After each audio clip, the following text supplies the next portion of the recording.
averages. I won't. I used to do belly buttons. Apparently the same result if you measure belly button up and belly button down.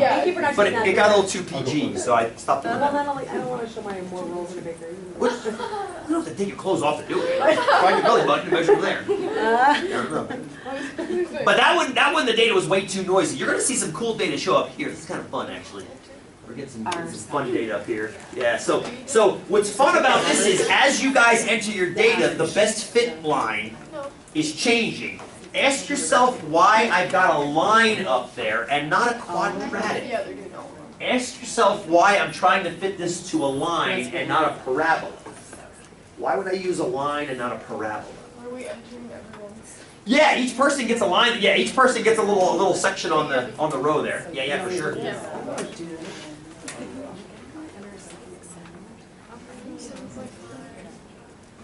You might notice also, Tom, you asked a question earlier, a fantastically good question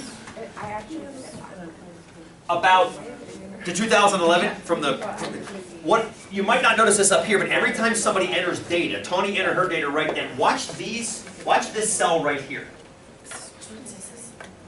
This is a static 7.75 that I've put in.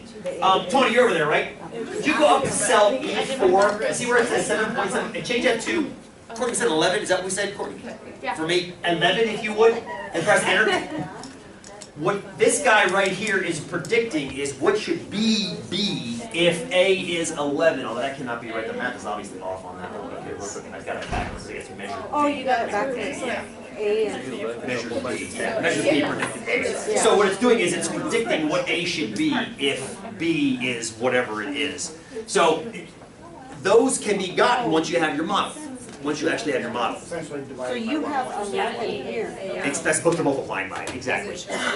You have 11 from A. Right, I've got them labeled wrong. I've got measured B predicted A, as opposed to measured A predicted. I've got it labeled wrong. Yeah, and I had Courtny actually measured. She measured B, and I had her put it in A, so not to worry. This is upper to rest, right? The A is the smaller, B is the bigger. Look at the picture. Right. A smaller, B is bigger. Oh yeah, we'll just change that one. Is there one that's backwards? Yeah, can we, and whoever's up there right now, Tony, if you don't mind, once you enter yours in first. And then go up to... There's 2 of them that are backwards. Oh, there are 2 that are backwards? Don't worry about it, Tony. Just enter yours, I'll fix them later. We'll fix them all at the end. Well, you've seen spirals in nature too. Yes! The golden spirals. Fibonacci's. Yes! Fibonacci's tied to it too! It's part of your quiz. That's part of your quiz, is find out how the Fibonacci series is tied to the golden ratio. Pretty rad stuff. Pretty rad stuff. So I want to see if it's in our arms. Let's see.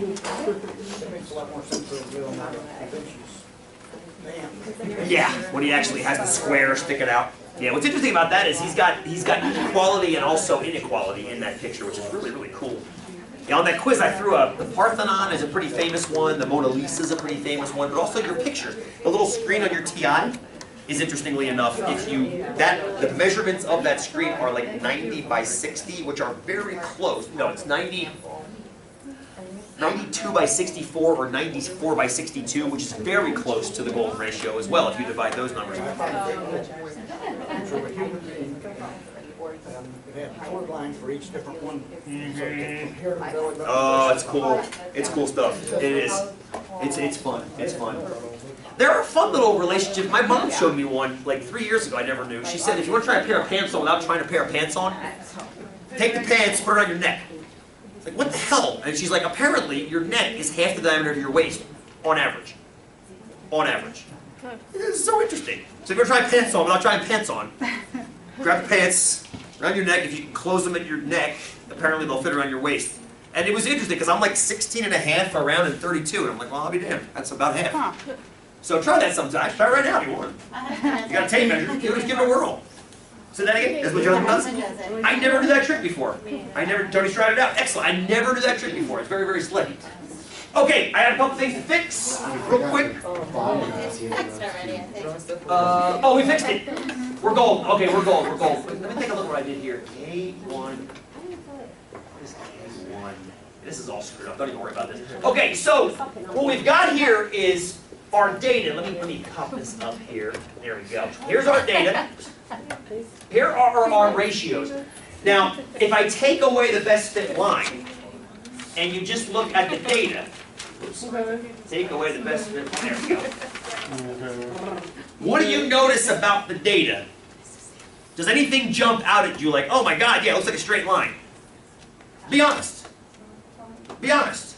Not really, right, Rob? It doesn't really look like a straight line. It doesn't look like a straight line. So this is the beauty of noise in data. When you collect real data, you very often get noise, which is called noise. We'll come back to that.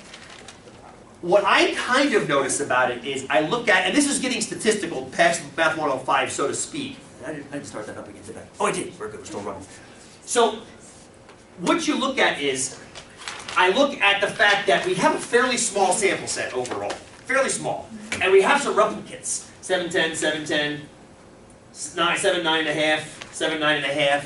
So there are more data points up there than we see, because some are sitting on top of each other. I almost wish Excel would be three-dimensional so you could see like a stack of them coming out. But here's what I do notice. I notice that there's a clump up here, and there's no corresponding clump up here, if that makes sense. I do have this one little strange data point here. That makes me interested. What's that? 8 and 9. That's kind of cool. That's right there, actually. 8 and 9. That's cool. I like that. That's cool. I love it. But you were measuring yourself. Courtney, come here. Come here. Let's measure. Let me give you a hand. You were measuring yourself. Hang on now. Okay. Okay, so there's... Oh, I went the wrong side. 9 is exactly right. Hang on, let's get this one. And then... It's, yeah, 7 3/4. We can call that 8. That's fine. I got no problem with that. But that's the idea. You're going to get noisy little data points like that. Sometimes they're called outliers.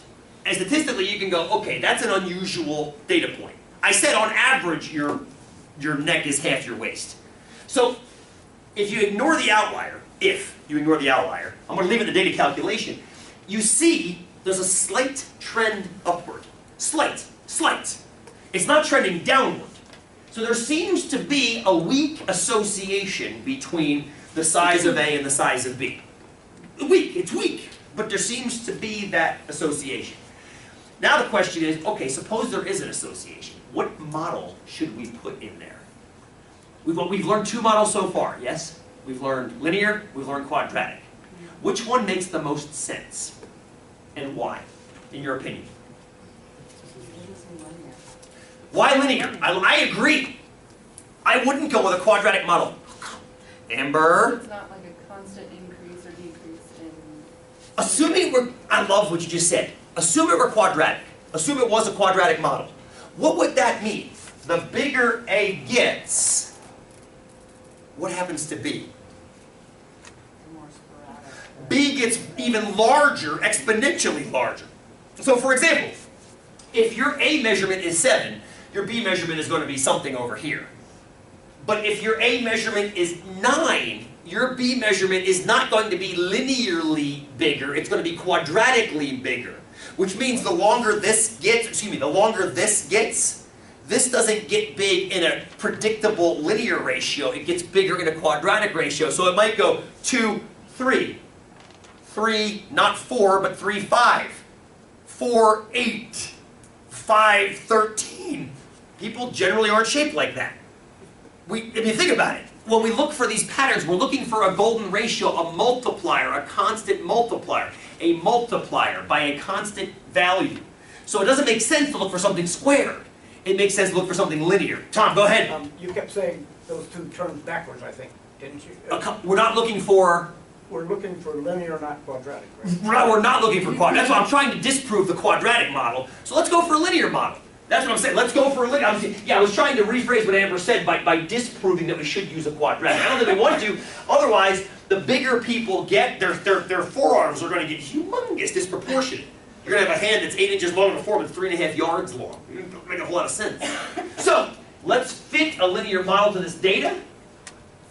This is a very quick thing that you guys are going to do in your project. Let's slap the equation on there. There we go. There it is, kind of small. I'll make it bigger for you. All this stuff is going by very quickly is something the video shows you how to do. There we go. There's your equation. Now you can ignore the y-intercept. It's kind of meaningless anyway. The x-intercept's about 0.5, or excuse me, the slope is about 0.5. What's that 0.5 mean again? What's that 0.5 mean again? Rise over. It's rise over run. Good. Give it to me in context. What does it mean in context? For every 1 b that rises, it runs 0.5. Exactly. There's a 0.5 over 1. It's okay. For every additional inch you pick up here, you pick up a half an inch here. For every additional inch here, you pick up a half an inch here. Now some of you might say, wait, that doesn't make a whole lot of sense. That doesn't make a whole lot of sense because it seems like these are bigger than these, right? Right. Now that's one of the limitations of this particular model, is that if we're looking for a multiplier, we have to change this intercept so that it actually goes through the origin. This is a little bit misleading. This is something else that that video is going to show you how to do for Wednesday. What I just did right now was I reshuffled the model so that the y-intercept actually goes through 0. Now look at the slope. It's 1.4. Interpret that slope for me. What's the slope of 1.4? For every inch we pick up here, Pick up one. we pick up 1.4 inches here. Now that makes sense, doesn't it? We should pick up more here than here because this is a longer piece of our body than this on average. I think everybody's was longer, right? I copied the values over from the previous. Fair enough? Yes, fair enough? Hopefully, yes, maybe. So, this guy right here picks up 1.4 for every 1 this guy picks up. The golden ratio, if you haven't done the quiz yet, it's okay, you can do it for Wednesday. The golden ratio is equal to approximately 1.6. Which is very close to that 1.4, yes? It's very close to that 1.4. That's very interesting. That's extraordinarily interesting, yes? It's extraordinarily interesting. It's very close to that golden ratio of 1.6, which makes me think that maybe, just maybe, there's some truth to the idea that there is a relation, even if we include outliers, 8 to 9. Now what I did was, I did a measured and predicted up here. Let me reshuffle that and slap my 11 back in there that Courtney had. Okay? I had you measure my B, didn't I? Measure my A this time, Courtney, if you'd be so kind. Let's do wrists. Grab it to my middle fit. 8! Okay, 8 is my measured A. The model is predicting that I should have a forearm that's 11.1 inches long. Let's do it again. I forget what we did now. What did we say it was 11? Elbow, got it. I didn't grow. Still 11. Okay. Notice it's 11.1. That's not bad. But remember we talked about the idea of putting a high and low value on that before? If you put a high and low value, it says I should be between 10.9 and 11.4. Well, hot damn.